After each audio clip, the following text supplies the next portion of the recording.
Welcome to Daily Steps from One Extraordinary Marriage, where we outline simple steps that you can take to have the ultimate marriage adventure. I'm Tony DeLorenzo, your co-host, along with my beautiful wife, Elisa.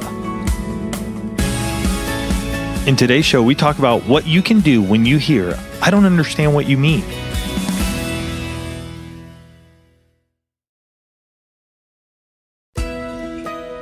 So the first thing that you have to do is you have to identify a few of those words that have become stumbling blocks in your own marriage.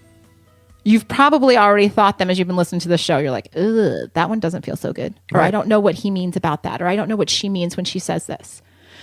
I don't care if you write a list of 2 words or a list of 20 words. You're then going to ask your spouse for 10 or 15 minutes this week. And here's why. Because there's another little phrase that hangs out there that is like the master of confusion. And it's the one that says, "Can we talk?" Mm-hmm.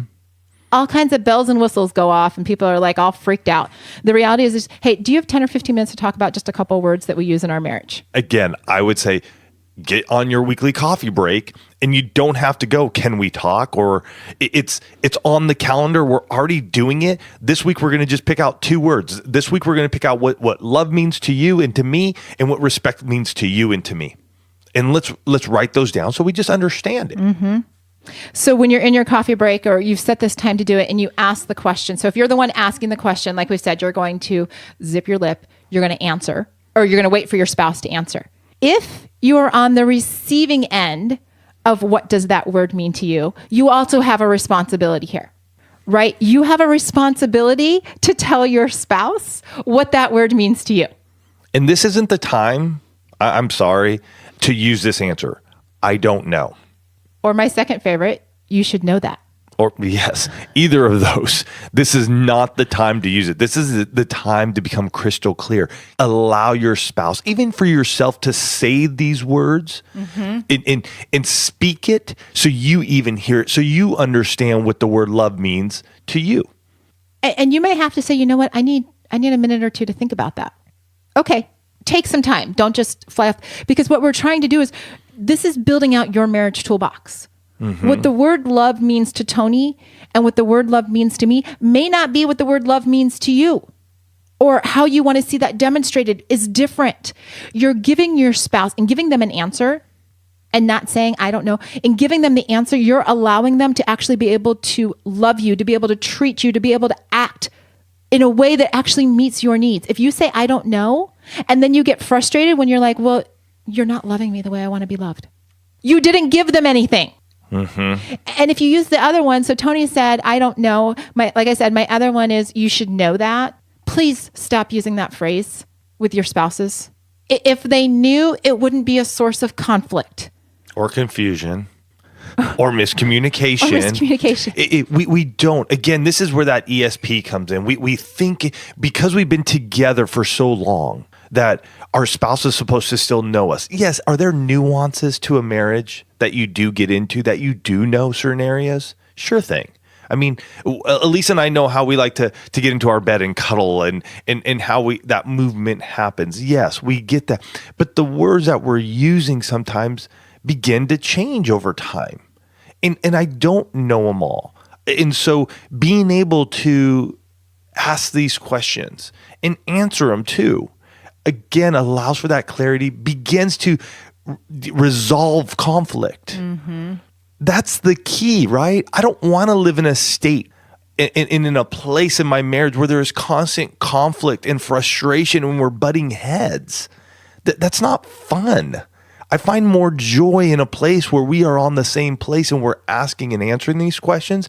So that way, in my mind, is that when we're in bed and we are about to make love, it's great because there is no conflict. There is no friction. Elisa just isn't sitting there just going, "Can you please make it quick?" Because I've been able to fill up her love tank by listening to her and doing the things when she's saying those words to me that match up for her. Mm-hmm. We need to get to a place in our marriages where we use the tools that we have to actually create an extraordinary relationship. Mm-hmm. Right? If you find that you're in this cycle of conflict, of confusion and conflict and disconnect, then why wouldn't you bring this tool into your marriage? Because what if you start asking your spouse, again, tone of voice does matter.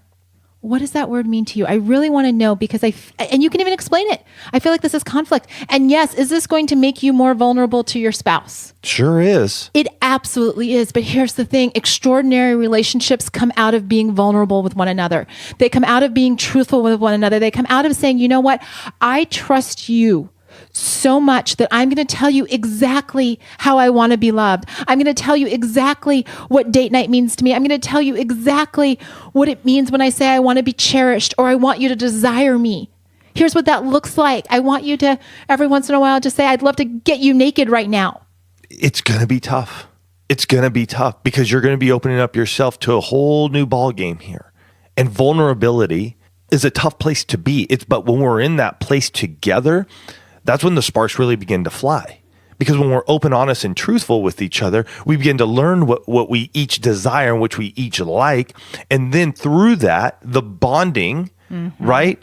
That all begins to come together. And I will tell you, people look at me all the time and ask, is all you guys talk about is sex? You know what? The reason I talk about it, because it's the one thing that we have as a married couple that allows us to bond so closely, so together. It's magical. It's beautiful what God created there. And yet, when we are holding back what we truly are meaning when we say these words, that disconnect can happen. And I don't want that for you guys. I don't want it for myself and for Elisa. So how do we break through that?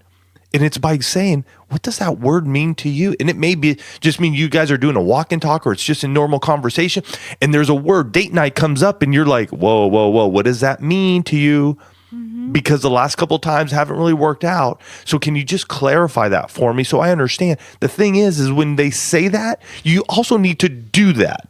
So it sort of comes full circle here. Your spouse is telling you what the date night looks like. The next date night, those coming after, you better make sure you add those pieces in. Because if he tells you he wants a date night that allows him to go out and go watch an outdoor movie or whatever it may be, and then you totally turn it around and it's not that, well, that means you weren't listening. Right.